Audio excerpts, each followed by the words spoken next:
important lesson. King Charles III and Queen Camilla.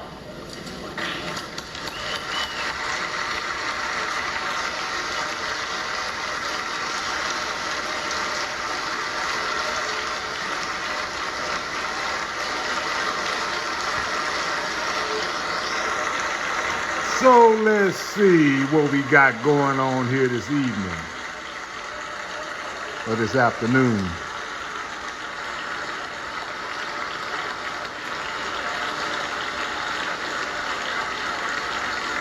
The king has stepped onto the floor of Congress for the first time in history.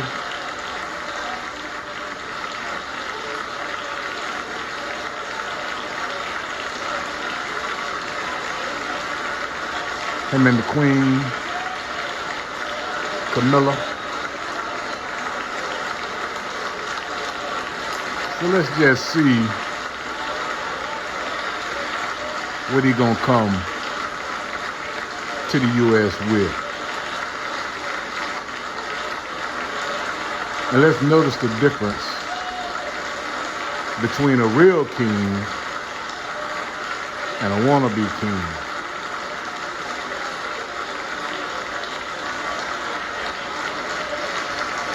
For those clowns behind him back there.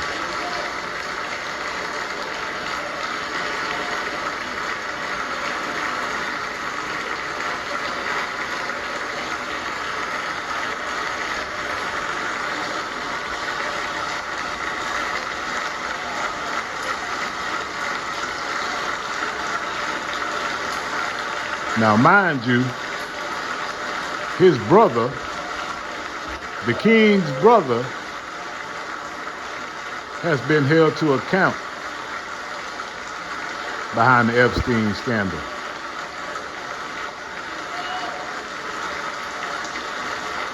Yet Donald Trump's administration hadn't even brought charges against anybody. So let's see if he addresses that. Members of Congress, I have the high privilege and distinct honor of presenting to you His Majesty Charles III.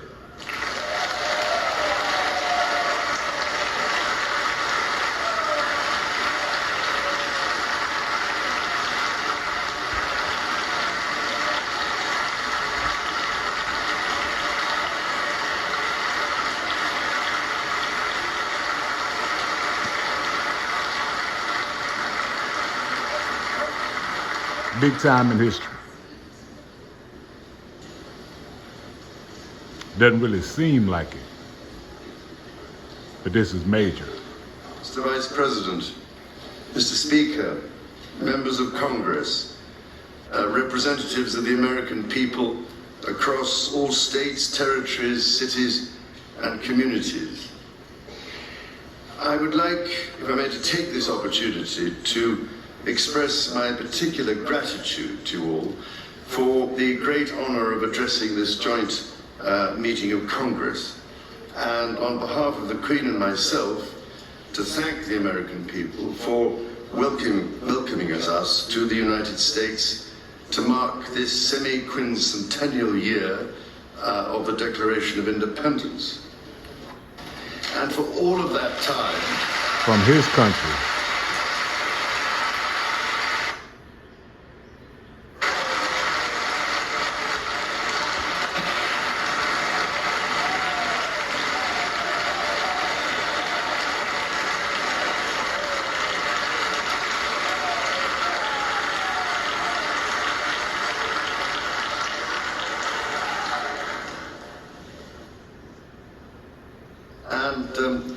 for all of that time, our destinies as nations have been interlinked. As Oscar Wilde said, we have really everything in common with America nowadays, except, of course, language. So, ladies and gentlemen, we meet in times of great uncertainty, in times of conflict from Europe to the Middle East, which pose immense challenges for the international community and whose impact is felt in communities the length and breadth of our own countries. too, in the aftermath of the incident not far from this great building that sought to harm the leadership of your nation and to foment wider fear and discord. Let me say with unshakable resolve, such acts of violence will never succeed.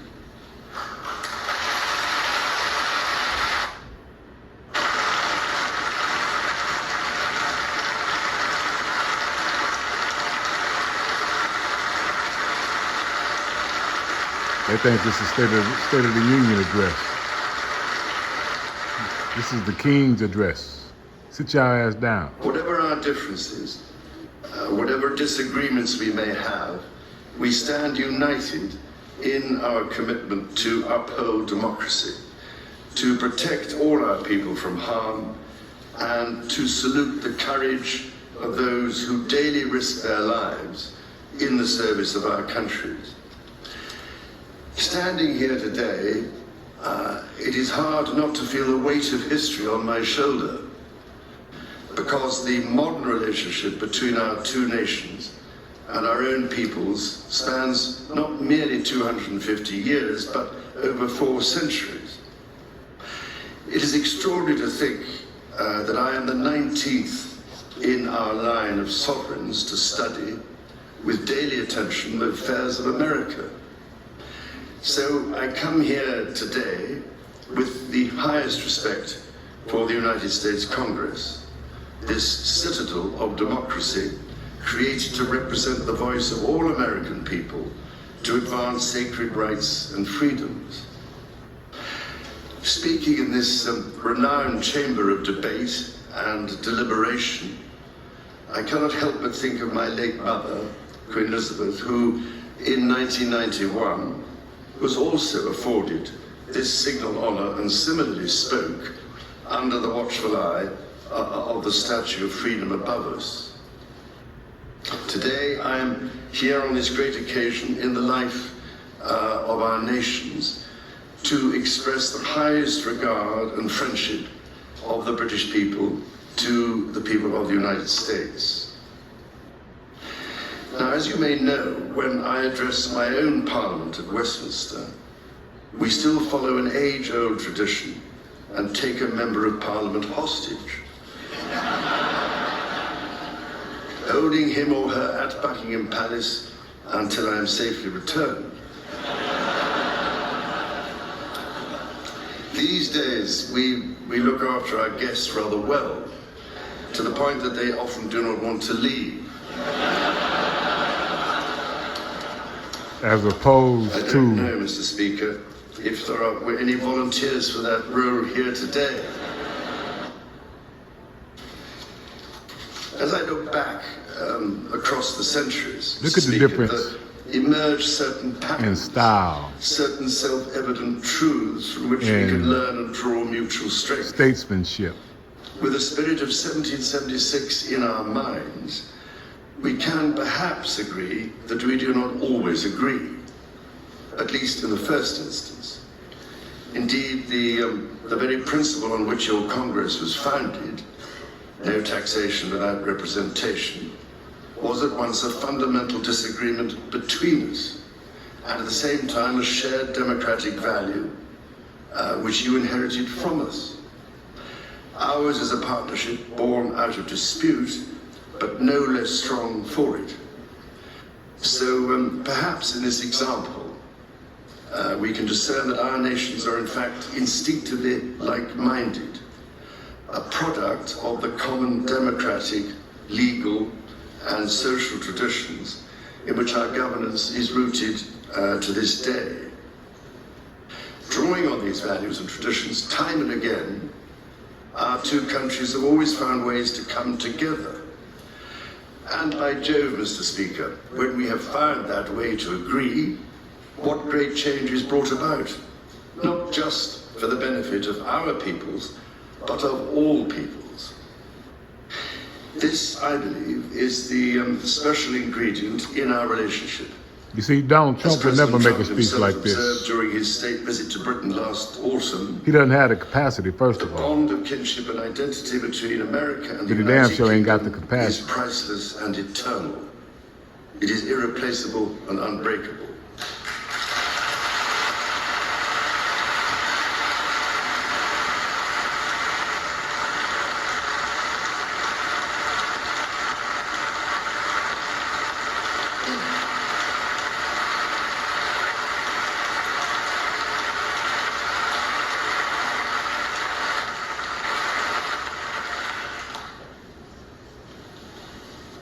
Mr. Speaker, this is by no means my first visit to Washington, D.C., the capital of this great republic. It is in fact my 20th visit to the United States and my first as King and head of the Commonwealth.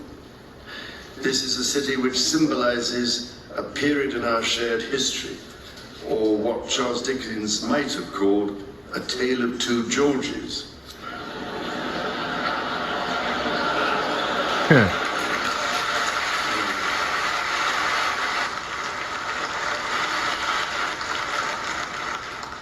The first president, George Washington, and my 5 times great-grandfather, King George III. King George, as you know, never set foot in America, and please rest assured, ladies and gentlemen, I am not here as part of some cunning rearguard action.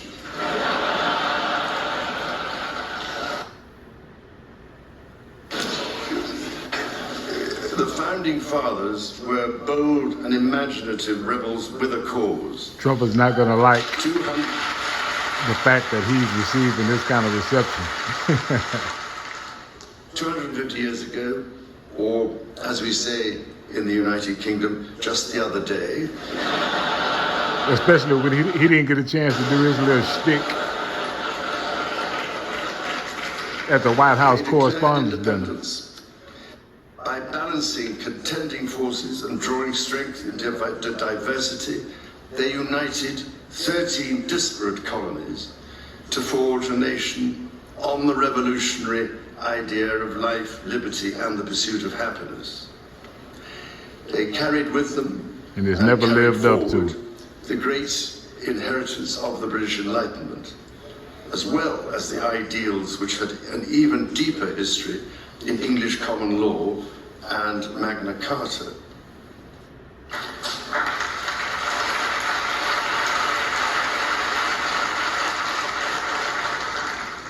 These roots run deep, and they are still vital. Our Declaration of Rights of 1689 was not only the foundation of our constitutional monarchy, but also provided the source of so many of the principles reiterated, often verbatim, in the American Bill of Rights of 1791. And those roots go even further back in history. The US Supreme Court Historical Society has calculated that Magna Carta is cited in at least 160 Supreme Court cases since 1789, not least as the foundation of the principle that executive power is subject to checks and balances. There you go. Hit it. Hit him.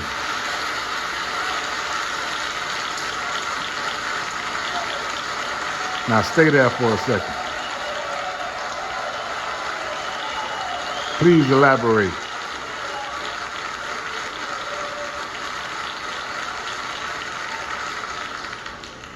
Expound.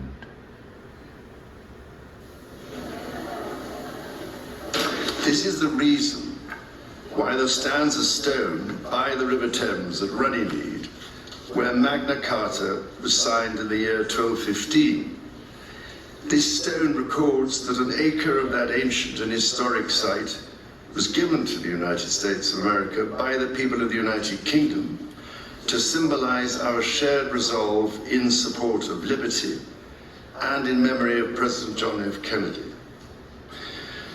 Distinguished members of the 119th Congress, it is here in these very halls that this spirit of liberty and the promise of America's founders is present in every session and every vote cast.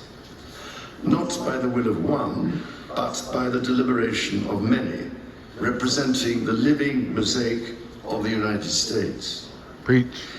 In both of our countries, it is the very fact of our vibrant, diverse, and free societies that gives us our collective strength, including to support victims of some of the ills that so tragically exist in both our societies today.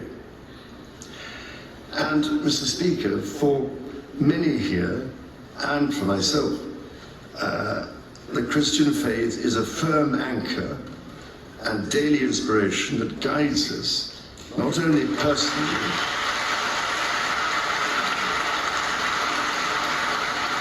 He like, man, will y'all sit y'all ass down and let me finish my speech?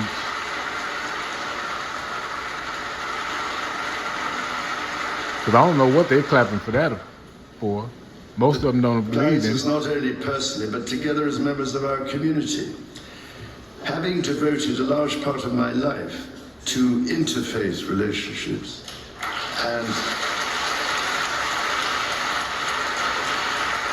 and greater understanding, it is that faith in the triumph of light over darkness which I have found confirmed countless times. Through it, I am inspired by the profound respect that develops as people of different faiths grow in their understanding of each other.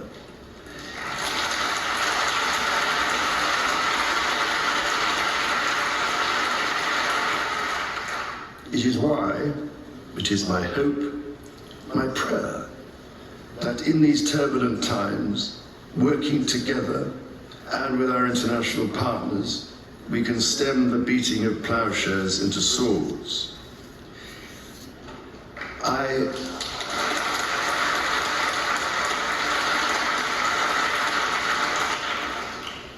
am mindful that we are still in the season of Easter, the season that most strengthens my hope. It is why I believe with all my heart that the essence of our two nations is a generosity of spirit and a duty to foster compassion, to promote peace, to deepen mutual understanding, and to value all people of all faiths and of none.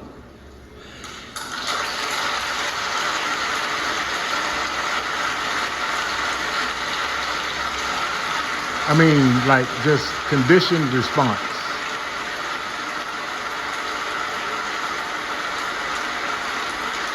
They don't even care that they're interrupting him.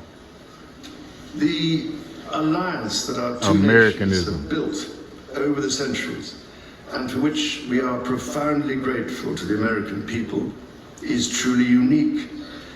And that alliance is part of what Henry Kissinger described as Kennedy's soaring vision of an Atlantic partnership based on twin pillars, Europe and America. That partnership, I believe, Mr. Speaker, is more important today than it has ever been.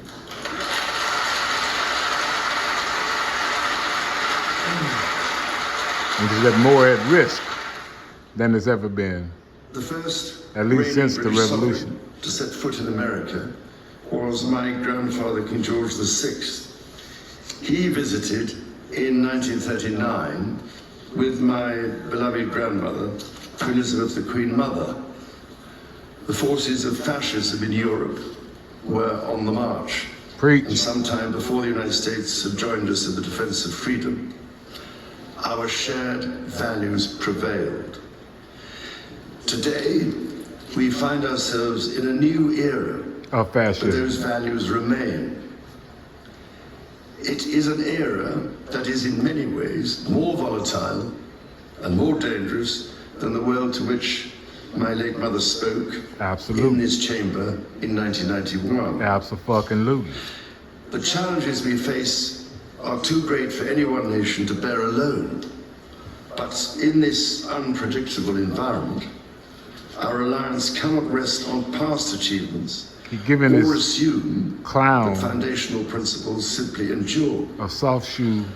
As my Education. Prime Minister said last month, ours is an indispensable partnership We must not disregard everything that has sustained us for the last 80 years.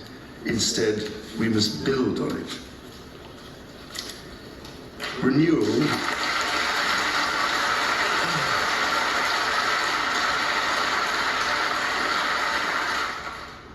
Renewal today starts with security.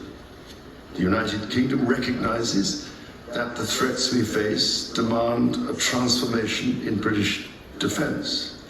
That is why our country, in order to be fit for the future, has committed to the biggest sustained increase in defence spending since the Cold War. Because you have to. During part of which, You can't depend on the United States I anymore. served with immense pride in the Royal Navy, following in the naval footsteps of my father, Prince Philip, Duke of Edinburgh, my grandfather, King George VI, my great-uncle, Lord Mountbatten, and my great-grandfather, King George V.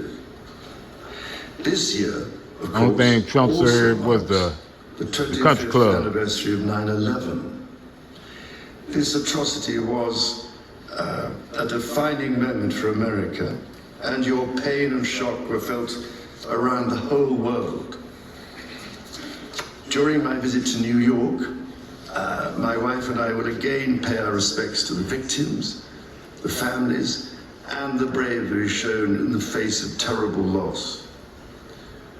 We stood with you then, and we stand with you now in solemn remembrance of a day that shall never be forgotten.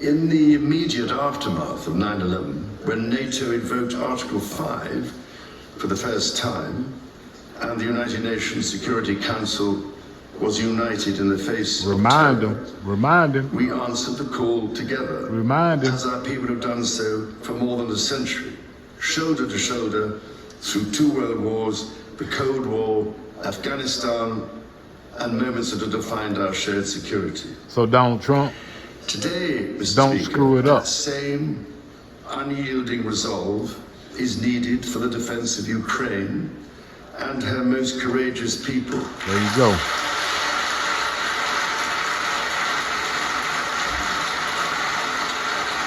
Look, JD can barely put his hands together for that. He had to stand up because everybody else did. Look, first one to sit down. It is needed in order to secure a truly just and lasting peace.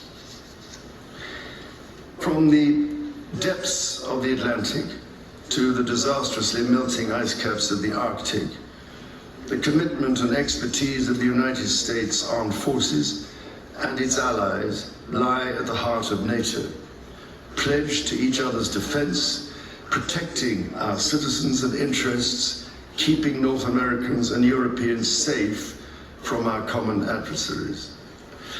Our defense, intelligence, and security ties are hardwired together through relationships measured not in years, but in decades.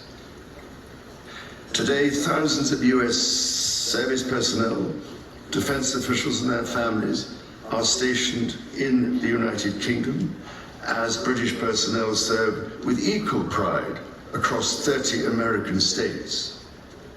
We are building F-35s together, and we have agreed the most ambitious submarine program in history, AUKUS.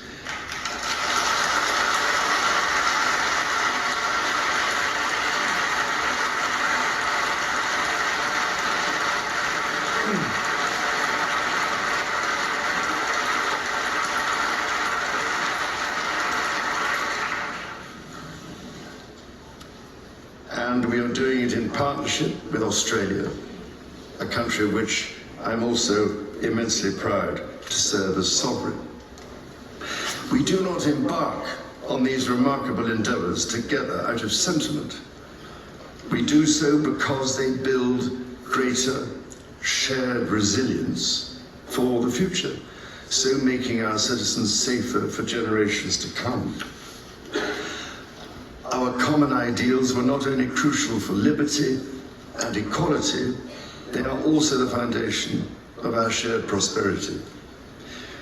The rule of law, the certainty of stable and accessible rules, an independent judiciary resolving disputes and delivering impartial justice. Offshoot. These features created the conditions for centuries of unmatched economic growth in our two countries.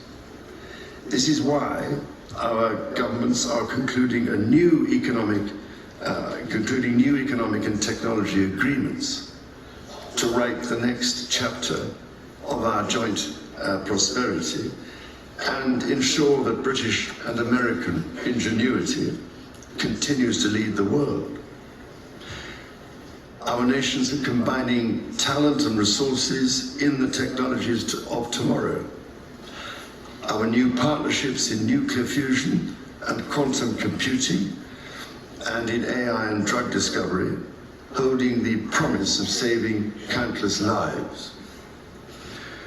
More broadly, we celebrate the $430 billion in annual trade that continues to grow, the $1.7 trillion in mutual investment that fuels that innovation, and the millions of jobs on both sides of the Atlantic supported across both economies. These are strong foundations on which to continue to build for generations yet unborn.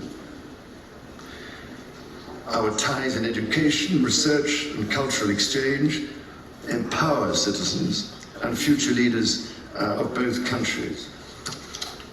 The Marshall Scholarship, named after the great General George Marshall, and the association of which I'm so proud to be patron, are emblematic of the connection between our two countries. Since its founding, more than 2,300 scholarships have been awarded, opening doors for Americans from all walks of life to study at the United Kingdom's leading universities.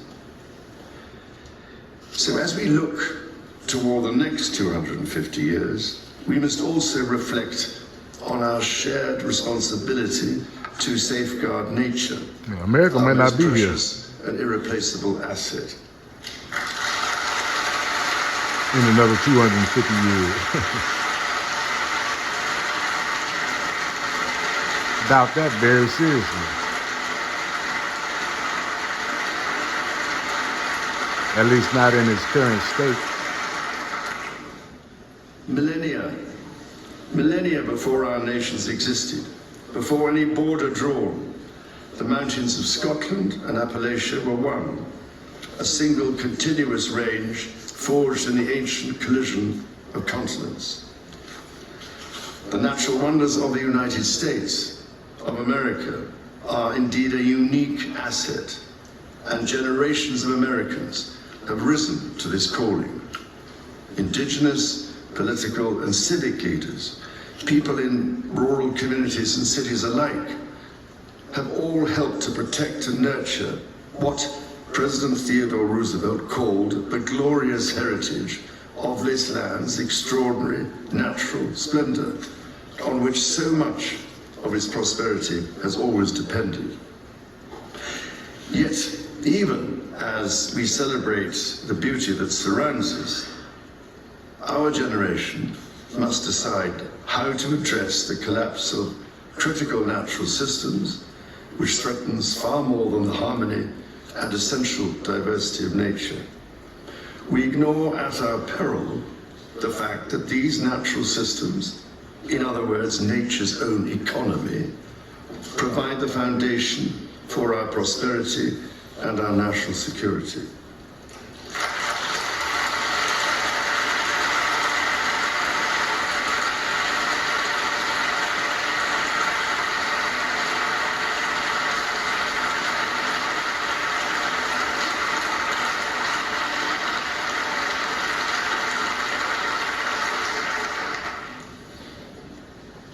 The story of the United Kingdom and the United States is at its heart a story of reconciliation, renewal, and remarkable partnership. From the bitter divisions of 250 years ago, we forged a friendship that has grown into one of the most consequential alliances in human history. I pray with all my heart that our alliance will continue to defend our shared values with our partners in Europe and the Commonwealth and across the world.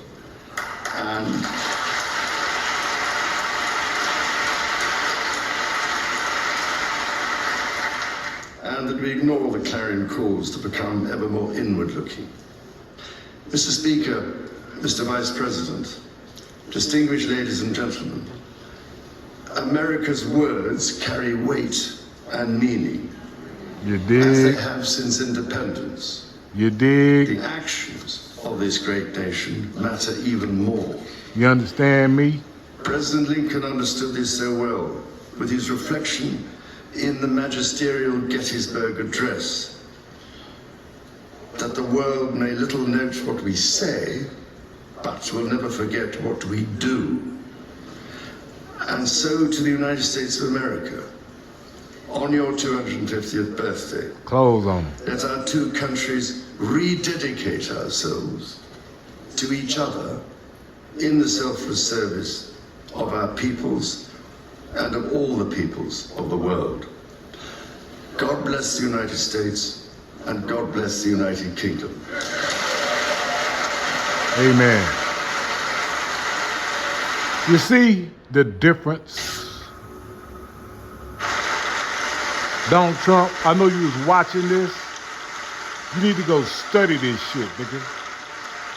And learn how to be a real, true statesman. God bless the king.